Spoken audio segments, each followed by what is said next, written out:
वंदे मातरम। बहुत स्वागत है आप सभी का नेटवर्क 10 पर। आपके साथ मैं हूं मनीषा शर्मा। खबर उत्तराखंड से शुरुआत करेंगे। देहरादून से बड़ी खबर के साथ डॉक्टर कल्पना सैनी आज अपना नामांकन दाखिल करेंगी। कल्पना सैनी को बीजेपी ने राज्यसभा के लिए उम्मीदवार बनाया है। अब से कुछ ही देर में नामांकन दाखिल करेंगी डॉक्टर कल्पना सैनी।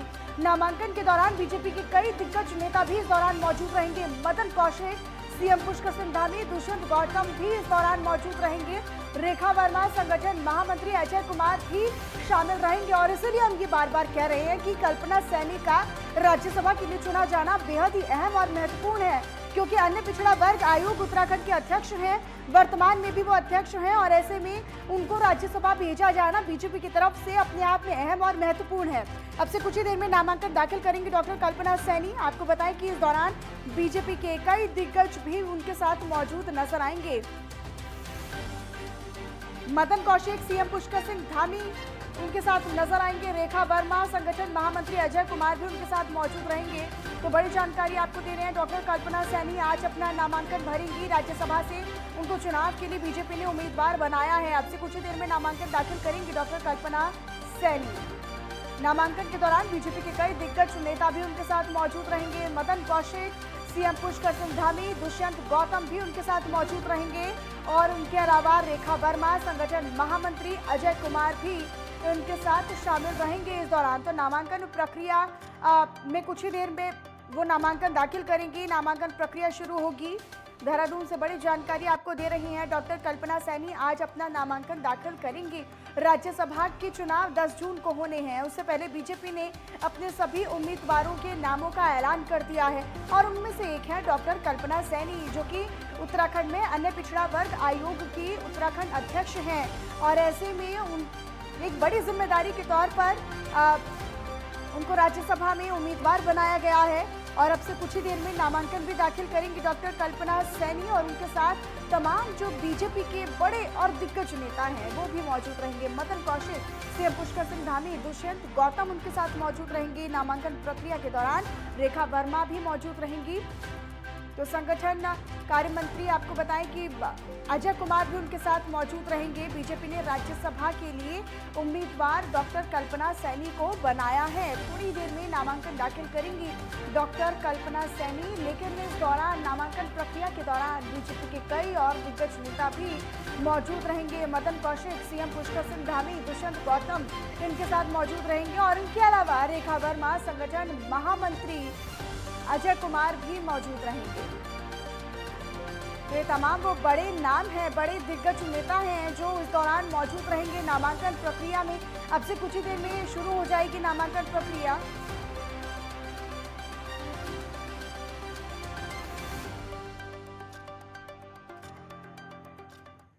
उपेंद्र राणा हमारे सहयोगी हमारे साथ लाइव जुड़े हुए हैं ज्यादा जानकारी और अपडेट के साथ। उपेंद्र, अब से कुछ ही देर में नामांकन प्रक्रिया शुरू होगी और डॉक्टर कल्पना सैनी भी अपना नामांकन दाखिल करेंगी।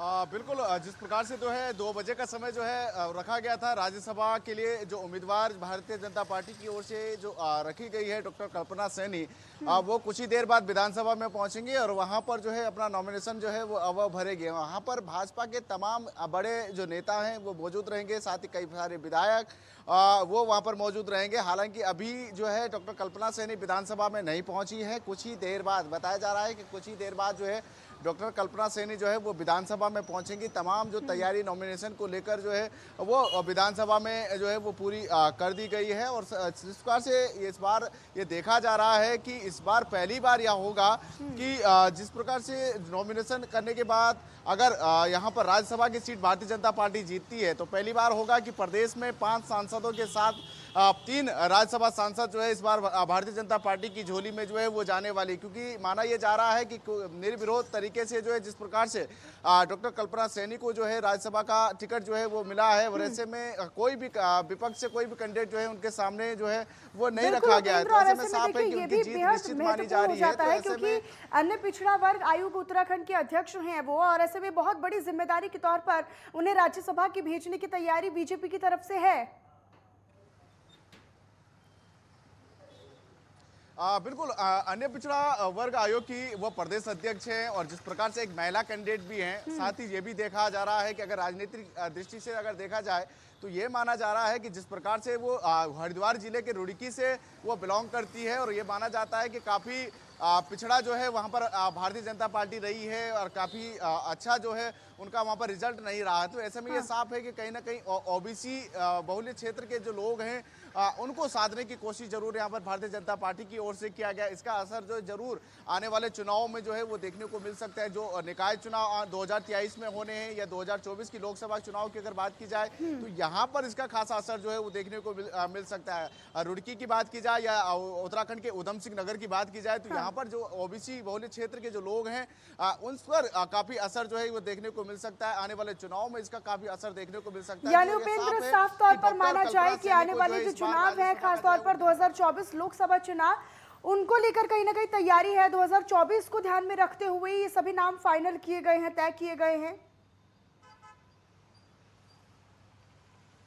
बिल्कुल साफ तौर पर, क्योंकि देखा जा रहा था मनीषा, क्योंकि पहले जिस प्रकार से कई सारे नामों पर चर्चा की जा रही थी, जिस प्रकार से पूर्व मुख्यमंत्री त्रिवेंद्र सिंह रावत का नाम भी चल रहा था, जो चंपाओं से विधायक रहे हैं कैलाश गहतोड़े जिन्होंने मुख्यमंत्री के लिए सीट छोड़ी, उनका नाम चल रहा था। कई सारे जो भारतीय जनता पार्टी के जो बड़े नेता हैं, विधायक हैं, उनके नाम जो है वो शामिल हो रहे थे। लेकिन उसके बाद जो है जिस प्रकार से देखा जाता है कि हर चुनाव में एक चौंकाने वाले नतीजे जो है वो भारतीय जनता पार्टी की जो हाईकमान है वो लगातार चौंकाने वाले नतीजे जो है वो दिखाती है। और यही देखने को मिला कि डॉक्टर कल्पना सैनी ने सिर्फ उम्मीदवारी की थी लेकिन चर्चाओं में कहीं नाम नहीं था। लेकिन उसके बाद देखा गया कि उनको जो है अधिकृत तौर पर जो है वो प्रत्याशी बनाया गया। यानी कि साफ तौर पर यह देखा गया है कि कभी भी जब भाजपा की ओर से कोई अधिकृत प्रत्याशी अगर घोषित किया जाता है तो उसके पीछे की मंशा दूर तक रहती है। तो यही साफ माना जा रहा है कि जो 2023 के निकाय चुनाव और खासतौर पर जो 2024 का लोकसभा चुनाव है उसको देखते हुए ये टिकट जो है ये फाइनल किया गया है। कहीं ना कहीं जो ओबीसी बहुल्य क्षेत्र के जो लोग हैं रखिएगा। यानी मिशन 2024 को ध्यान में रखते हुए ही बीजेपी ने राज्यसभा के लिए भी अपने उम्मीदवारों का नामों का ऐलान किया है। बहुत शुक्रिया उपेंद्र आपका इस तमाम जानकारी और अपडेट के लिए। उत्तराखंड राज्य बनने के बाद ऐसा पहली बार होगा जब राज्य में प्रचंड बहुमत की बीजेपी सरकार के साथ ही सभी लोकसभा सांसद और राज्यसभा सांसद भी बीजेपी के ही होंगे। डॉक्टर कल्पना सैनी के निर्वाचन के साथ ही उत्तराखंड पूरी तरीके से भगवामय हो जाएगा, जिसके बाद उत्तराखंड की जनता की बीजेपी सरकार से उम्मीदें बढ़ना लाजमी भी हैं। हालांकि इस बात में कोई भी दो राय नहीं है कि केंद्र और राज्य में डबल इंजन की सरकार बनने के बाद प्रदेश में विकास के कई महत्वपूर्ण कार्य हुए हैं और अब लोकसभा से लेकर राज्यसभा तक सभी सांसद सभी बीजेपी के ही होंगे, तो फिर उम्मीद भी बढ़ती जाती है। हालांकि कांग्रेस का यह भी कहना है कि उत्तराखंड में डबल इंजन की सरकार होने के बावजूद भी ना तो पलायन और ना ही रोजगार की दिशा में कोई काम हुआ है। अब ऐसे में जब सभी सांसद भी बीजेपी के ही होंगे तो क्या डॉक्टर कल्पना सैनी के साथ ये उम्मीदें लगाई जा सकती हैं कि कुछ काम होगा?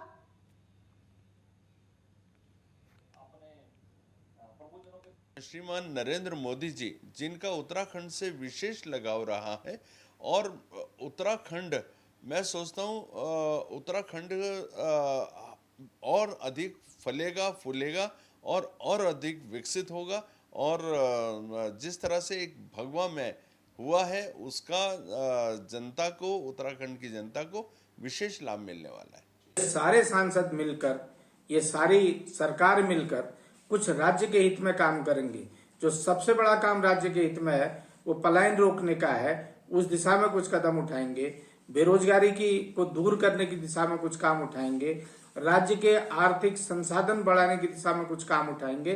तो हम कह सकते हैं कि राज्य की कुछ उपलब्धि है।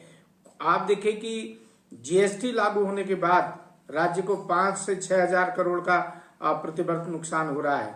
उसमें कोई कंपनसेशन अभी तक हमको नहीं दिया है। केंद्र में इनकी सरकार है, राज्य में इनकी सरकार है, यूपी में इनकी सरकार है, परिसंपत्तियों के बंटवारे वैसे ही पड़े हैं। और अगर एक राज्यसभा का सांसद और भी इनका बन जाता है तो मैं समझता हूं कि कोई बहुत बड़ा फर्क पड़ने वाला नहीं है, न राज्य को कोई इससे बहुत बड़ा लाभ होने वाला है। और वहीं बड़ी खबर आपको बताएं, चंपावत उपचुनाव के लिए मतदान जारी है। दोपहर 1 बजे तक का आंकड़ा अगर हम आपको बताएं तो 46.05% मतदान अभी तक हो चुका है। दोपहर 1 बजे तक, शाम 5 बजे तक वोट डाले जाएंगे। 3 जून को उपचुनाव के नतीजे आने हैं। तो चंपावत उपचुनाव के लिए आपको बताएं कि मतदान जारी है। दोपहर 1 बजे तक 46.05% मतदान हो चुका है चंपावत में। शाम 5 बजे तक वोट डाले जाएंगे, यानी लोग शाम 5 बजे तक ही वोट डाल पाएंगे। 3 जून को उपचुनाव के नतीजे आने हैं। आपको बताएं कि कांग्रेस की तरफ से निर्मला गहतोड़ी को यहां पर उम्मीदवार के तौर पर चुना गया है, जबकि सीएम पुष्कर सिंह धामी बीजेपी के तौर पर यहां पर लड़ रहे हैं।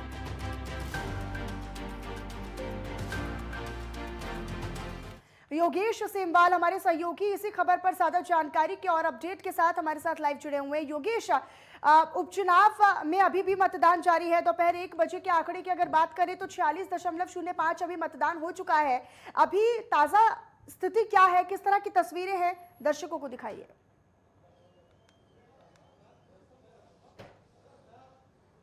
जी बिल्कुल, अगर हम बात करें मतदान की तो जो 1 बजे तक का जो आंकड़ा सामने आया उसमें 46.5% लोगों ने मतदान किया है। लेकिन अब दोपहर में गर्मी बहुत ज़्यादा बढ़ गई है और आप देख सकते हैं जिस तरह से हम जिस बूथ में हैं वो बिल्कुल खाली पड़ा हुआ है, वीरान पड़ा हुआ है। हमारे पीछे अगर हम आपको दिखाएं तो फिलहाल जो है इक्का दुक्का लोग आ रहे हैं और वो लोग आके वोट डाल रहे हैं, गिन गिन के लोग पहुँच रहे हैं। लेकिन सुबह के समय बहुत लंबी भीड़ थी, बहुत सारे लोग आ रखे थे और इसी की वजह से 46 अगर देखें तो लगभग आधे दिन में 46% लोगों ने मतदान कर दिया था, क्योंकि 5 बजे तक मतदान होगा। लेकिन अभी अगर देखें तो इसी तरह से बहुत कम लोग पहुंच रहे हैं।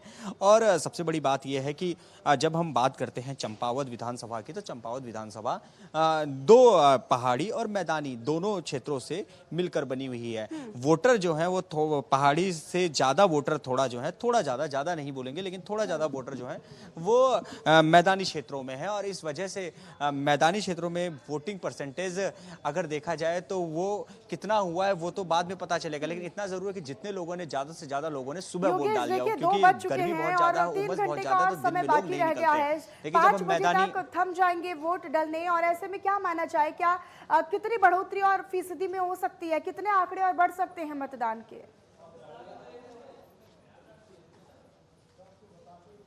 बिल्कुल, मैं आपको वही बता रहा था कि भले ही अभी बिल्कुल खाली वीरान लग रहे हैं बूथ, क्योंकि ये मैदानी क्षेत्र के बूथ है। लेकिन जब हम पहाड़ी क्षेत्रों की बात करें तो लोग दिन में वहां निकलते हैं। मौसम साफ है, दिन में निकलते हैं, क्योंकि ठंड का एरिया काफी है तो लोग दिन में निकलते हैं, ज्यादा वोट डालते हैं। और उम्मीद ऐसी है कि 60 से 70% हो सकता है कि इस बार वोटिंग परसेंटेज रहे, इससे ज्यादा नहीं रहने वाला है। क्योंकि जिस तरह से नजर आ रहा है गर्मी भी बहुत है, उमस बहुत ज्यादा है मैदानी क्षेत्रों में, तो लोग घरों से कम निकल रहे हैं। सबसे बड़ी बात यह है कि मुख्यमंत्री पुष्कर सिंह धामी शायद इस बात को अच्छे से समझते थे, इसीलिए वो लगातार लोगों से आह्वान कर रहे थे कि आप अपने घरों से जरूर निकलना। आप ये मत सोचना कि हाँ मुख्यमंत्री तो जीत ही जाएंगे और हम घरों से वोट डालने ना निकले। और यही चीज नजर भी आई।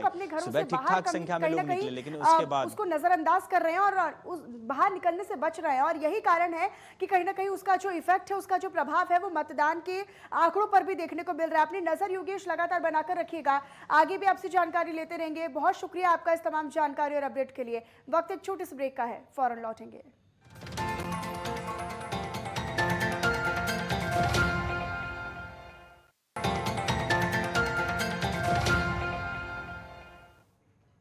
और ब्रेक के बाद एक बार फिर से आप सभी का स्वागत है। रुक करते हैं बुलेटिन में कुछ और खबरों की तरफ। चंपावत विधानसभा में उपचुनाव को लेकर जहां सुबह 7 बजे से मतदान जारी है, तो वहीं दूसरी तरफ टनकपुर बनबसा की तराई इलाके के बूथों पर मतदाताओं में खासा उत्साह चुनाव को लेकर देखा जा रहा है।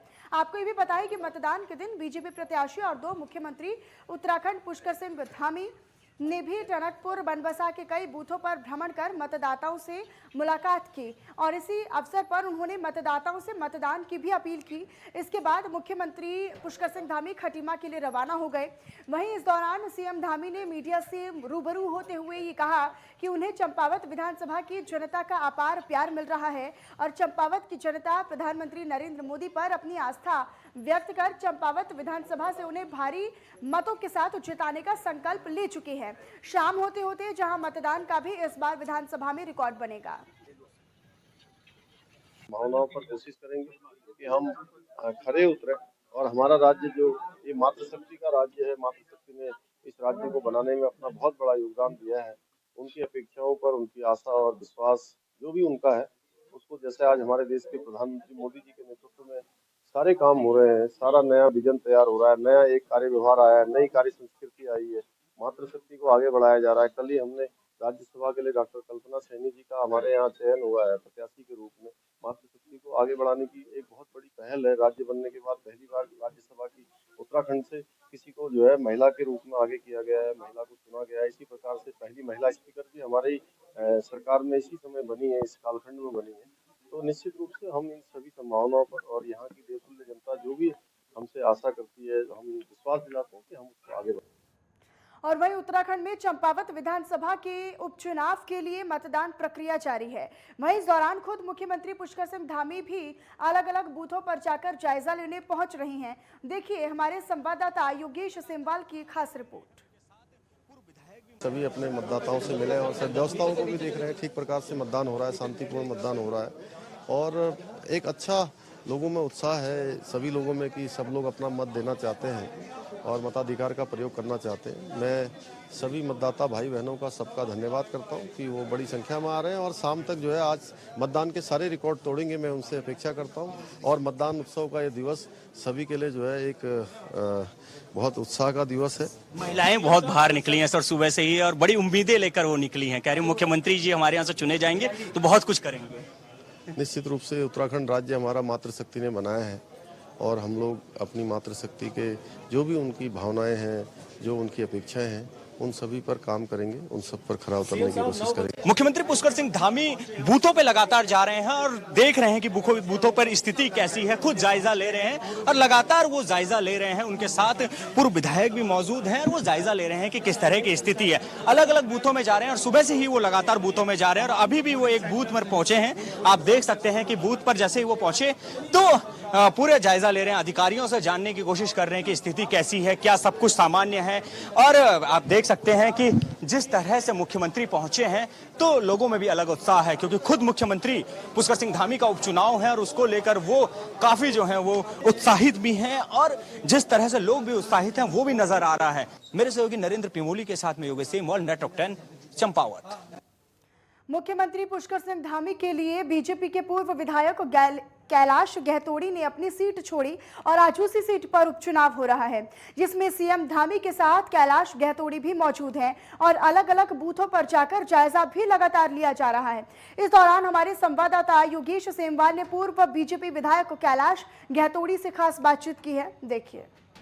मुख्यमंत्री पुष्कर सिंह धामी के लिए कैलाश गहतोड़ी जी ने अपनी सीट छोड़ी और अब उपचुनाव हो रहा है। आप देख सकते हैं कि मुख्यमंत्री यहां पर पहुंचे हैं और खुद कैलाश गहतोड़ी जी जो है उनके साथ मौजूद हैं, लगातार उनके साथ जा रहे हैं और हर जगह वो देख रहे हैं। सर कैसी स्थिति नजर आ रही है अभी? शानदार है, जो क्षेत्र के लिए सबसे अच्छा हो सकता है वो वातावरण चल रहा है और सब लोग हम लोग भाग्यशाली हैं। क्षेत्र के लोग सीधे सीधे मुख्यमंत्री जी का सानिध्य मिलने जा रहा है।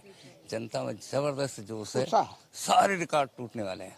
क्योंकि सर आपने सीट छोड़ी है और जब हम सुबह से जनता से मिल रहे हैं तो वो बोल रहे हैं हमें अच्छा हॉस्पिटल यहाँ मिलेगा, सिडकुल जैसी सुविधा यहाँ मिल सकती है, कंपनियां आ सकती हैं, तो इतनी उम्मीदें आपके पास भी तो आ रहे होंगे, आपको पकड़ पकड़ के बोल रहे होंगे कि यह सब चीज मिलेंगी। इसीलिए तो छोड़ा है मैंने, इसीलिए माननीय मुख्यमंत्री जी को बुलाया है और ये सारी चीजों की कमी है, बहुत सारी चीजें होनी है। जहाँ देश के मुखिया का पैर पड़ता है वहाँ तो सारी चीजें स्वतः ही हो जाती हैं। महिलाएं बहुत निकली हैं घर से अपना। हाँ, मातृशक्ति की देन है ये उत्तराखंड प्रदेश। आप देख सकते हैं कैलाश गहतोड़ी जी वो लगातार मुख्यमंत्री पुष्कर सिंह धामी जी के साथ जा रहे हैं। वो भी खुद हर जगह हर बूथ पर वो मौजूद हैं और जिस तरह से वो कह रहे हैं कि मैंने सिर्फ इसीलिए अपनी सीट छोड़ी है कि प्रदेश के साथ ही उनकी विधानसभा का विकास हो, तो ये आने वाले दिनों में दिखेगा कि कितना विकास होता है और किस तरह से विकास आगे बढ़ता है। मेरे सहयोगी नरेंद्र पिमोली के साथ में योगेश सेमवाल, नेटवर्क 10 चंपावत।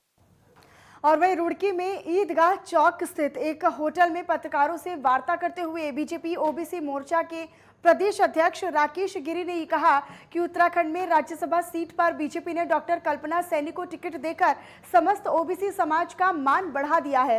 उन्होंने ये भी कहा कि प्रधानमंत्री नरेंद्र मोदी ने ओबीसी समाज के लिए जो कार्य किए हैं उसकी कल्पना भी नहीं की जा सकती थी। अपनी कैबिनेट में 27 मंत्री ओबीसी समाज से लिए गए। नीट में 27% का आरक्षण देने के साथ ही अनेक योजनाएं ओबीसी के लिए चलाई गई। उन्होंने ये भी कहा इस दौरान कि इससे सिद्ध होता है और साफ होता है कि प्रधानमंत्री नरेंद्र मोदी ने ओबीसी समाज का सदैव सम्मान किया है। उन्होंने आगे ये भी कहा कि बीजेपी के राष्ट्रीय अध्यक्ष जेपी नड्डा, मुख्यमंत्री पुष्कर सिंह धामी, प्रदेश अध्यक्ष मदन कौशिक का आभार व्यक्त करते हैं। वहीं पूर्व राज्य मंत्री श्यामवीर सैनी ने यह कहा कि सैनी समाज की मांग ये थी कि हमारा कोई प्रतिनिधित्व राज्यसभा और लोकसभा में नहीं था। अब बीजेपी संगठन ने इस मांग को भी पूरा किया है तो वह प्रदेश और राष्ट्रीय नेतृत्व का आभार व्यक्त करते हैं। भारतीय जनता पार्टी कथनी करनी एक है, वो हमेशा ओबीसी समाज को आगे बढ़ाने के लिए काम करती है और उसी का परिणाम है कि उन्होंने बहन डॉक्टर कल्पना सैनी जी को यहाँ से राज्यसभा के लिए भेजा है। और मेरे साथ हमारे बहुत ही सम्मानित हमारे पूर्व प्रदेश अध्यक्ष जी श्रीमान श्यामवीर जी भी बैठे हुए, ये भी उसी समाज से आते हैं। अब कितना हम लोगों में आपस में तालमेल है कि एक व्यक्ति बन जाता तो सब लोग होकर के उसके साथ खड़े हो जाते हैं। हम लोग सब उसको आगे बढ़ाने के लिए काम करते हैं। राज्यसभा के प्रत्याशी बनाए जाने के लिए और देने के लिए हमारी बहुत समाज की बड़ी मांग थी, क्योंकि कोई प्रतिनिधित्व हमारा यहाँ लोकसभा में नहीं था न राज्यसभा में था।